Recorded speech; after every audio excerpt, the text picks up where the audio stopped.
आगे कोई भी दुख, सुख, रोग, बीमारी ये तो जैसे मुझे हो ही नहीं सकते। मैं इनके लिए बनी ही नहीं। ऊपर से रोहित जब भी मुझे अपने साथ लेकर जाने की बातें करते तो माँ जी के 1000 नखरे शुरू हो जाते और ऐसे मुंह बनाकर कहती, ले जाओ, तुम्हारा परिवार, तुम्हारी इच्छा।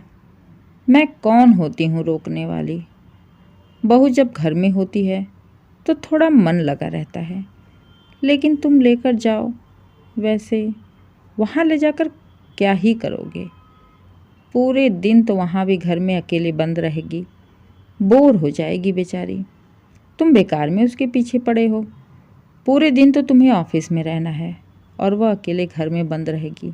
इंसान है, उसे भी तो कोई चाहिए बात करने वाला। एक काम करो, कुछ दिन रुक जाओ, बाल बच्चे हो जाएंगे फिर लेकर जाना, ताकि उसका भी मन लगा रहेगा।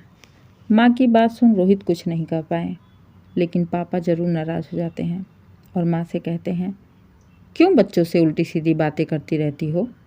जाने दो, बच्चे हैं, घूमेंगे फिरेंगे, तुम्हें उससे क्या। अकेली रहे या जैसे भी रहे, रहेगी तो अपने पति के साथ ही ना। हाँ हाँ, आप तो यही चाहते हैं कि मैं पूरी ज़िंदगी रसोई में बर्तन घसीटते हुए निकाल दूँ, मुझे बहू का कोई भी सुख ना मिले और आप मेरी हर बात में टोका टोकी मत किया करो। पापा माँ जी से बहस नहीं करना चाहते, इसलिए चुपचाप बाहर चले जाते हैं। शाम को माँ किसी से फ़ोन पर बातें कर रही थीं। बातें करते करते अचानक ही रिकॉर्डिंग का बटन ऑन हो जाता है और उनकी सारी बातें रिकॉर्ड हो जाती हैं, जो उन्हें पता भी नहीं चलता। रात को जब मैं उनकी रिकॉर्डिंग सुनी तो मेरे तो सब्र का बांध ही टूट गया। मैं रोने लगी। मैंने भी ठान लिया, चाहे जो भी हो जाए, आज मैं रोहित से बातें करके ही रहूँगी। तुरंत ही मैंने रोहित को फ़ोन लगाया और उन्हें सारी बातें बताई, लेकिन रोहित को मेरी बातों पर विश्वास ही नहीं हुआ। तो मैंने रिकॉर्डिंग भेजी, जिसमें दीदी माँ जी से कह रही थी, माँ तुम भाभी को जानबूझकर इतना तंग क्यों कर रही हो। जब भैया लेकर जाना चाहते हैं तो भेज क्यों नहीं देती। अरे बेटा, तुम्हें नहीं पता, आजकल की बहू के पैर अगर एक बार घर से बाहर निकल गए तो फिर दबा के रखना, घर के अंदर रखना बहुत ही मुश्किल हो जाता है। इसके बाद मेरी अहमियत भी तो इस घर से ख़त्म हो जाएगी। जो बेटा अभी तक मेरा सुनता आ रहा है वह भी अपनी पत्नी की सुनने लगेगा, तो फिर मेरा क्या होगा। कौन सुनेगा मेरी बातें। इसलिए जब तक बेटे को अपने बस में रखूँगी तब तक बहू भी कुछ नहीं कर पाएगी। वैसे भी देखा नहीं इसके लक्षण, थोड़ा सा भी छूट दे दिया तो ये मुझे मेरे बेटे से ही दूर कर देगी।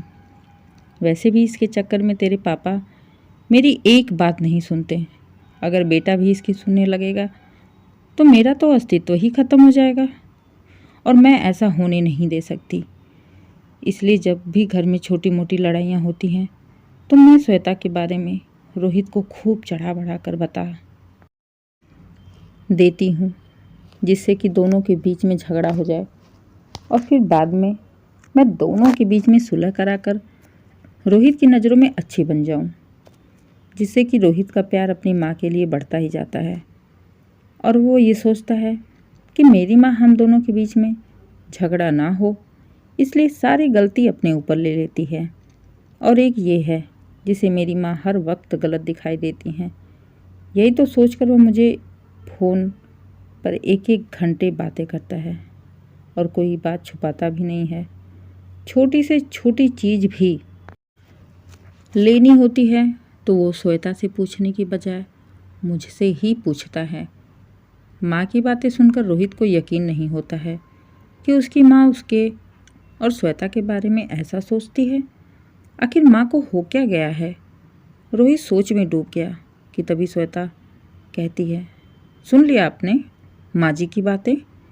मैं कहती थी तो आपको बुरा लगता था कि मेरी माँ से जलती हो, हर बार उन्हें गलत कहती हो। अब तो आपको यकीन हो गया ना, बोल दो ये भी झूठ है। लेकिन आज रोहित चुप रहा। आज वो कुछ भी नहीं बोल रहा था। माँ के चक्कर में उसने श्वेता से कितना ही झगड़ा किया, क्या क्या नहीं सुनाया। कभी भी उसकी बात सुनने को, समझने की कोशिश ही नहीं की। रोहित ने कहा, श्वेता तुम फ़ोन रखो, मैं माँ से बात करता हूँ। क्या बात करेंगे आप माँ जी से? माँ जी तो हैं ही नहीं। नहीं है मतलब? कहाँ गई हैं? मायके गई हैं। अच्छा, कब तक आएंगी?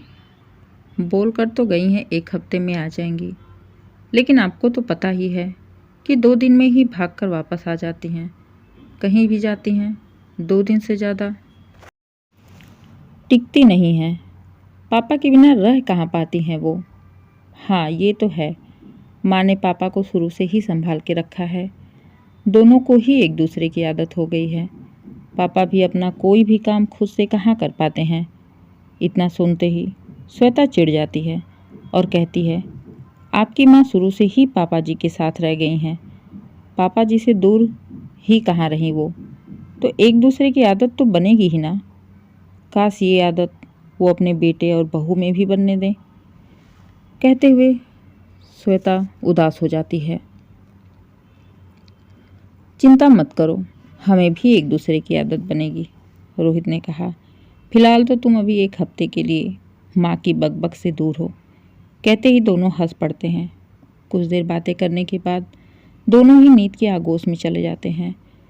2 दिन श्वेता का बड़े ही आराम से निकला, लेकिन तीसरे दिन सच में माँ जी वापस आ जाती हैं। श्वेता उन्हें देख हैरान हो जाती है कि सच में कोई अपने मायके से भागकर वापस आ सकता है। मुझे तो कोई कहे 4 दिन रहो तो मैं 8 दिन रुक कर आऊँ, और ये तो 2 दिन से ज़्यादा रह नहीं पाती। थोड़ी देर आराम करने के बाद माँ जी ने रोहित को फ़ोन लगाया। रोहित भी हैरान था जानकर कि माँ वापस आ गईं। वो कहता है, माँ इतनी भी क्या जल्दी थी? 2 दिन में भागकर वापस आ गई, क्या कहेंगे सब लोग? ये भी नहीं सोचा? अरे बेटा, मुझे किसी की बातों से कोई फ़र्क नहीं पड़ता।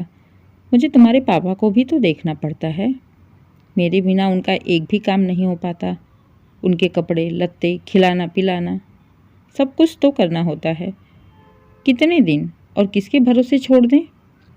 और किसी और के हाथ से उनका पेट भी तो नहीं भरता है। क्या करेंगे बेचारे अकेले? सोचा है तुमने? माँ, यही सब बातें मेरे लिए भी सोच लिया करो कि मैं अकेले सुबह शाम का नाश्ता, दोपहर का खाना, रात का खाना, पूरे घर की सफाई, सब कुछ अकेले करूं, ऊपर से कपड़े भी खुद धोऊं। अब मैंने भी सोच लिया है। क्या सोच लिया है तुमने? यही कि अब मैं श्वेता को अपने साथ लेकर आऊँगा। इतना सुनते ही माँ जी फिर से इमोशनल हो जाती हैं और कहती हैं, क्या बेटा, बार बार एक ही बात? नहीं माँ, जब आप इस उम्र में भी पापा की चिंता में कहीं भी 2 दिन से ज़्यादा नहीं रह सकती, तो फिर हमें भी तो एक दूसरे का सहारा बनना पड़ेगा, एक दूसरे का साथ देना पड़ेगा। माँ, मैं कल आ रहा हूँ, आप श्वेता के आने की तैयारी कर दो, कहकर रोहित ने फ़ोन काट दिया। वह श्वेता को भी आने की तैयारी को बोल देता है। इतना सुनकर श्वेता खुश हो जाती है, लेकिन इधर माँ जी की बड़बड़ शुरू हो जाती है। श्वेता को उल्टा सीधा बोलना शुरू कर देती हैं। इसीलिए मैं कहीं घर छोड़कर नहीं जाती। मुझे पता रहता है कि ना रहो तो घर में आग लग जाती है। 2 दिन में ना जाने कौन सी पट्टी इसने पढ़ा दी मेरे बेटे को, जो उसके तेवर ही बदल गए। वो बार बार मुझे गालियाँ दिए जा रही थी, लेकिन आज मुझे उनकी गालियाँ बुरी नहीं लग रही थी, क्योंकि मैंने भी सोच लिया था आज ये लास्ट है। जी भर कर गालियाँ दे लो, जी भर कर कोस लो, क्योंकि कल से मैं अपने पति के साथ अपनी एक नई दुनिया बनाऊंगी, जहाँ कोई भी बंधन नहीं रहेगा। मन में 1000 सपने लिए वो अपने पैकिंग में बिजी रही। दोस्तों, कहानी कैसी लगी कमेंट करके ज़रूर बताइए और चैनल को सब्सक्राइब करें। कहानी अच्छी लगे तो लाइक और शेयर करें।